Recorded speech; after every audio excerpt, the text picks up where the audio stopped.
नमस्कार मित्रों, स्वागत है आप सभी का आपके इस चैनल में। मित्रों, आज का प्रकरण है कि सिंह राशि के लिए अगले 8 महीने राहु के पर्सपेक्टिव से कैसे होंगे, क्योंकि राहु का नक्षत्र परिवर्तन हो रहा है। अगस्त के फर्स्ट वीक से स्टार्ट होकर के ये नेक्स्ट ईयर यानी 27 में अप्रैल के फर्स्ट हाफ तक ऑलमोस्ट राहु मंगल के नक्षत्र धनिष्ठा में गोचर कर रहे हैं। गोचर का मतलब चलना, कोई विग्रह रुका नहीं है, ट्रांजिट ही हो रहा है। ये सृष्टि रुकी नहीं है, चल ही रही है, बन ही रही है। तो गोचर हमेशा होता रहता है। अभी का जो गोचर है वो मंगल के नक्षत्र में है। सिंह राशि के लिए मंगल कारक बन जाता है, भाग्य स्थान का स्वामी बन जाता है और सुख वाले भाव का स्वामी भी मंगल ही बन जाता है। ऐसी स्थिति में जब मंगल के नक्षत्र में कोई भी ग्रह गोचर करेगा तो मंगल की एनर्जी को बढ़ाएगा। अब ये ट्रैवल के भाव को, भाग्य के भाव को, सुख के भाव को, घर के भाव को, गाड़ी, पैसा, प्लॉट, फ्लैट इत्यादि के भाव को भी ये इन्हांस करने वाला है। यहाँ पर वर्तमान समय में राहु आपके 7th हाउस में बैठा हुआ है, पार्टनरशिप वाले भाव में बैठा हुआ है और यहाँ से आपके इनकम को देखता है, आपके फर्स्ट हाउस को भी देखता है, पर्सनैलिटी को भी देखता है, आचार विचार व्यवहार को भी देखता है और आपके पुरुषार्थ पराक्रम को भी ये राहु देख रहा है। ऑब्वियसली राहु जिन भावों को देख रहा है और मंगल के नक्षत्र से गोचर करता हुआ देख रहा है, तो इसमें मंगल की एनर्जी और इस भाव की एनर्जी दोनों ही इन्हांस होने वाली है। अगले 8 महीनों में से पहले 4 महीने यानी अभी से लेकर के दिसंबर के फर्स्ट वीक का जो समय है, जहाँ पे राहु वायु तत्व में है, जहाँ पे राहु कुंभ राशि में है, तो ये राहु आपके लिए आपके इनकम को बढ़ाएगा। पार्टनरशिप को, बिजनेस पार्टनरशिप को, सडन अपॉर्चुनिटीज़ को, विदेशी अपॉर्चुनिटीज़ को या कुछ नया करने की एक क्षमता को, कुछ नया करने के इंस्टिंक्ट को ये राहु बढ़ाएगा। मंगल के नक्षत्र में है, रियल स्टेट संबंधित लाभ, घर, गाड़ी, पैसा, प्लॉट, फ्लैट, सुख समृद्धि इत्यादि के ऊपर पैसे खर्चे करने का और एसेसरीज गेन करने का, खरीदने का, बनाने का संकेत ये राहु दे रहा है। राहु का इम्पैक्ट फर्स्ट हाउस पे भी है। अब फर्स्ट हाउस है, सूर्य की राशि है। हमें पता है मित्रों कि राहु वैसे भी लिमिटलेस है, सिंह राशि राजा की राशि। यहाँ पर चीज़ें थोड़ी संयम रखनी होगी, क्योंकि राहु कुछ भी ध्यान ला सकता है, कुछ भी विचार ला सकता है। इससे आपका मानसिक स्वास्थ्य खराब हो जाता है। मानसिक स्वास्थ्य खराब क्यों होता है, इसके पीछे कारण ये है कि आज का शनि ना आपके अष्टम में बैठा है। अष्टम में बैठ के ये शनि आपके कर्म क्षेत्र को देख रहा है अपनी 3rd एस्पेक्ट से, और शनि की तीसरी दृष्टि वैसे भी बहुत अच्छी तो नहीं मानी जाती। तो करियर वाले भाव को शनि देख रहा है और राहु आपके फर्स्ट हाउस को देख रहा है, यानी कर्म स्थान को शनि देख रहा है और आपके साइकिक को, मेंटल हेल्थ को राहु देख रहा है। राहु को तो बिगर चाहिए, ब्रॉड चाहिए। शनि क्या करता है, सीजनल है, वो स्लो करके लगा रहेगा फिर लेके आएगा। यहाँ पर पेशेंस लूज करने वाली बात आती है। राहु को अभी चाहिए, शनि अभी नहीं देता। वो जब चाहिए वो तब नहीं देता, जब आपको चाहिए तब नहीं देता। एक्चुअल में तो वही दे रहा है जो आपको सच में चाहिए। ठीक है, शनि बुरा नहीं होता, बात यह है कि आपको आज चाहिए, आज नहीं दे रहा है, तो पेशेंस लूज कर जाएंगे, मेंटल हेल्थ खराब हो जाएगा, इसका ध्यान रखना है। ये राहु पुरुषार्थ पराक्रम को भी देख रहा है, नई चीज़ें करने, लिखने पढ़ने, डिजिटल चीज़ों में जाने, ये भी ट्राई करना, वो भी ट्राई करना, अपने काम कारोबार में, अपने बिजनेस में, अपने नेटवर्क में, ये सब ट्राई करने के संकेत यहाँ से राहु देगा। तो पहले 4 महीनों में इनकम के लिए राहु बुरा नहीं है। आपके मानसिक स्वास्थ्य को लेकर डिस्टर्बेंसेस के योग हैं। बिजनेस पार्टनरशिप भी राहु बुरा नहीं करता। हाँ, थोड़ा सा बंधु विषत्याग योग बना देता है, जिससे आपको चीटिंग के संकेत मिल जाते हैं। इसका मतलब बिना जांचे परखे समझे बूझे कहीं भी पैसा इन्वेस्ट नहीं करना है। टर्म्स एंड कंडीशंस क्लियर रखना है, ठीक रखना है, उसके बाद ही आगे बढ़ना है। ये राहु का संकेत 3rd हाउस पे। ऑनलाइन स्टफ में, डिजिटल स्टफ में, ब्रांडिंग को लेके, बनाने को लेके, कोड करने को लेके, बिल्ड करने को लेके, प्लेटफॉर्म्स बनाने को लेकर के, यहाँ पर राहु अच्छी चीज़ें ही करेगा। घर, गाड़ी, पैसा, प्लॉट, फ्लैट, विदेश का यात्रा, विदेश का लाभ इत्यादि के संकेत भी ये राहु यहाँ से दे रहा है मंगल के नक्षत्र के द्वारा। और आगे बढ़ें, यानी कि दिसंबर के फर्स्ट वीक के बाद जब ये राहु ट्रांजिट करता हुआ एक घर पीछे आ जाएगा, क्योंकि राहु हमेशा वक्र गति करता है। वक्र मतलब जो सीधा नहीं चलता है ना, तो उल्टा यानी 6th हाउस में राहु का इम्पैक्ट हो जाएगा दिसंबर के फर्स्ट वीक से 5 दिसंबर के बाद। तो ये राहु आपके करियर को इन्फ्लुएंस करेगा। जो लोग विदेश जाना चाहते हैं, जो लोग विदेश की कंपनी में जॉब देखना चाहते हैं, जो लोग स्थान परिवर्तन करना चाहते हैं, कोडिंग संबंधित, डेटा संबंधित, ऑनलाइन स्टफ संबंधित, डिजिटल चीज़ों संबंधित, एक्सपोर्ट इंपोर्ट संबंधित काम कारोबार को लेकर के दिसंबर के फर्स्ट वीक से ही हर सिंह राशि के जातक के लिए अपॉर्चुनिटीज़ क्रिएट हो जाएंगी। मित्रों, हर सिंह राशि का व्यक्ति विदेश ही जाएगा ऐसा तो नहीं होता, लेकिन जो लोग प्रयास कर रहे हैं वो बिल्कुल जाएंगे। अच्छे संकेत यहाँ से दिख रहे हैं। तो ये राहु आपके नौकरी को लेके, करियर को लेके, विदेश या विदेशी कंपनी के भी संकेत बनाता है। जब राहु 6th हाउस में होगा ना, तो सेम टाइम पे ये आपके धन वाले भाव को भी देखेगा।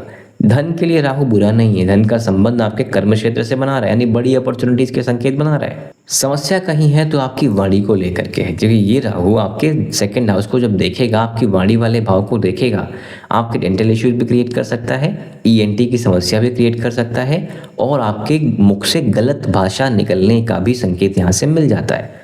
भोजन के ऊपर भी राहु का इम्पैक्ट पड़ेगा। तामस भोजन या किसी मद्य, मदिरा इत्यादि को अवॉइड करिएगा। ये राहु आपके इनकम को तो बढ़ाएगा, आपके कर्म क्षेत्र को बढ़ाएगा, धन या वेल्थ अक्यूमुलेशन को भी बढ़ाएगा, लेकिन संबंध खराब कर सकता है, पारिवारिक संबंध खराब कर सकता है। इस एक चीज़ का आपको ध्यान रखना होगा। जब राहु आपके 6th हाउस है तो केतु आपके 12th हाउस है। अब ये केतु दिसंबर के फर्स्ट वीक के बाद का केतु आपके स्थान परिवर्तन भी कराएगा, आपके गले से नीचे और नावल से ऊपर चेस्ट के एरिया में थोड़ी तकलीफ भी कर सकता है। चौथा भाव आपके माता का भाव भी है, तो आपके माता के स्वास्थ्य में समस्याएं भी कर सकता है। साथ में ये केतु आपके घर को भी देख रहा है। बंधु बीसा त्याग योग और गृह त्याग योग दोनों का निर्माण करेगा। स्थान परिवर्तन होने की संभावना कई गुना यहाँ से बढ़ जाती है। ये केतु आपके 12वें घर में है, मुक्ति वाले भाव में है, तो ऑब्वियसली मुक्ति की संभावनाएं भी क्रिएट करेगा। मुक्ति की संभावनाओं का मतलब अपने घर से, अपने पैतृक संपत्ति से, अपने सुख समृद्धि से मोह भंग करा दे। मोह भंग का मतलब घर बनाएं, गाड़ी बनाएं, पैसा बनाएं, इसमें कोई समस्या नहीं है, लेकिन सुख नहीं मिले, आपका मन नहीं लगे इन भावों को लेकर के, ऐसी संभावनाएं दिसंबर के फर्स्ट वीक के बाद ये केतु क्रिएट कर देगा। नौकरी में भी स्टेबिलिटी के इश्यूज़ करता है। स्टेबिलिटी का मतलब जैसे आपको रिलोकेशन का योग बना देगा, अच्छी अपॉर्चुनिटी का योग बना देगा, लेकिन किसी एक जगह पर टिक कर काम करने में मज़ा नहीं आएगा। इस तरह के संकेत भी ये केतु यहाँ से दे रहा है। केतु आपके अष्टम भाव को भी देखेगा। अष्टम भाव को देखने का मतलब फिलॉसफी, ऑकल्ट, साइकोलॉजी, ये सब में आपकी रुचि बढ़ा देना, रिसर्च में आपकी रुचि बढ़ा देना, यानी अलग भाषा में कहें, जो लोग रिसर्च से संबंधित कुछ करना चाहते हैं या काम कर रहे हैं, उनके लिए एक अच्छी अपॉर्चुनिटी यहाँ से केतु क्रिएट करता हुआ दिखेगा। इस टाइम पे आप ढैया में भी चल रहे हैं मित्रों। शनि का ट्रांजिट आपके अष्टम भाव से होकर निकल रहा है और 2027 के 2nd हाफ में शनि आपके भाग्य वाले भाव में आ जाएगा। तो ढैया से मुक्ति तो मिल जाएगी, लेकिन भाग्य वाले भाव में आकर के भी शनि, यानी अगले साल शनि जो है वो अपने शत्रु की राशि, यानी कि आप ये समझें नीच की राशि कह लीजिए, मंगल की राशि में रहेगा, मेष राशि में रहेगा, जो कि मेष राशि के लिए तो बड़ा अच्छा नहीं होगा, लेकिन सिंह राशि के लिए भी शनि भाग्य स्थान में बैठ के भाग्य का साथ नहीं देगा।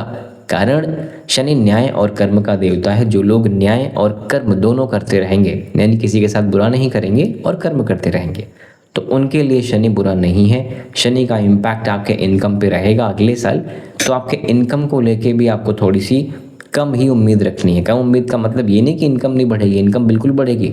बात यह है कि आपकी कामनाएं सही समय पर पूर्ण होती हुई नहीं दिख रही हैं। काम सारे होने हैं, बट थोड़ा सा परेशान करके होने, छोटी सी बात है, ठीक है। एक बात और आपको ध्यान रखना है मित्रों, ये नक्षत्र, जो नक्षत्र धरिष्ठा है ना, वो मंगल का नक्षत्र है और इसके जो देवता होते हैं वो होते हैं अष्टवसु।